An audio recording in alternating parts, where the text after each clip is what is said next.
Page 56. On page 56 Doc remembers when this was all farmland, but doesn't mention Old Man Peabody and his pine tree breeding idea.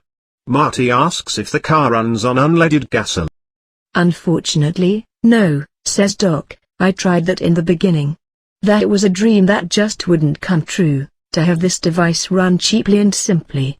That may happen in the future, but for the moment, it requires something with a little more kick. And I actually don't mind this extra text here because it's kinda nice to see more into how the machine works, and the foreshadowing of Mr. Fusion is not too bad. It could have been way worse. And to prove that for us, Gipe makes it way worse in the very next paragraph. Marty takes an extra line to figure out it's nuclear powered. You mean, atomic power? Plutonium? You mean this sucker's nuclear? And instead of Doc saying, No, this sucker's electrical. A line I always liked, as his quick mirroring of Marty's language hinted at the easiness of their relationship, instead he says, electrical, basically. But I need a nuclear reaction to generate the 1.21 gigawatts of electricity I need.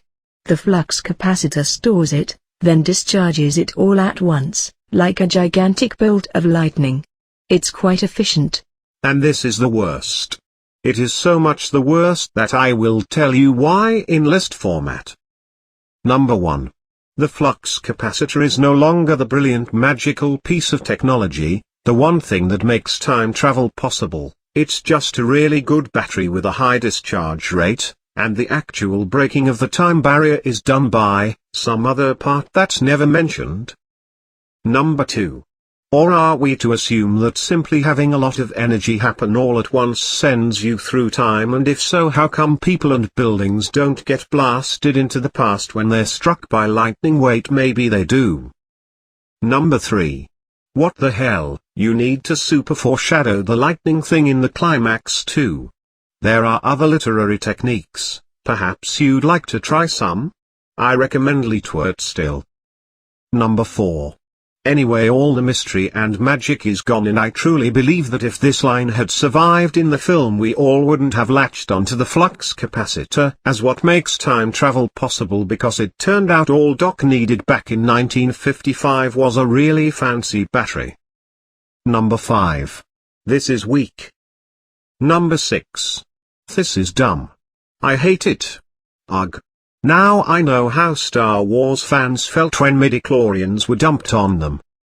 Page 57. We get the "did you steal plutonium" conversation, only it starts out better in the book. I know, I am shocked as well, because Marty prefaces it all with, hold the phone.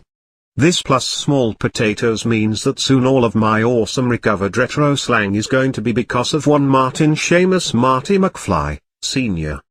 Anyway, the nice thing in this conversation is Doc doesn't mention the Libyans. Instead he's suddenly all weird and evasive, and in response Marty gets weirder. Marty, you out and out stole it? Doc, in a manner of speaking. That is, I had someone else steal it. No, that's not quite accurate. Someone else who had already stolen it gave it to me. Marty, gave it to you? You mean to tell me somebody just donated it? Doc, what are you, a federal agent?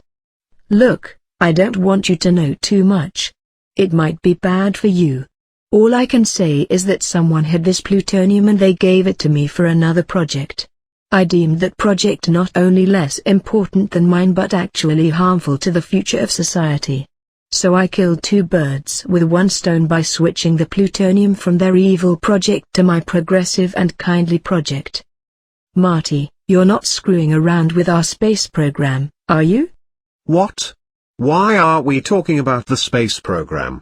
And this is old man-itis again, because has anyone not an elderly ever described anything as progressive and kindly? Apparently not, because it's been said on the internet only 7 times ever, and as we know the internet is full of teens. Anyway, Doc Brown says no in reply to Marty's space program thing, and what he says next is awesome, and I made it its own post, and here we go.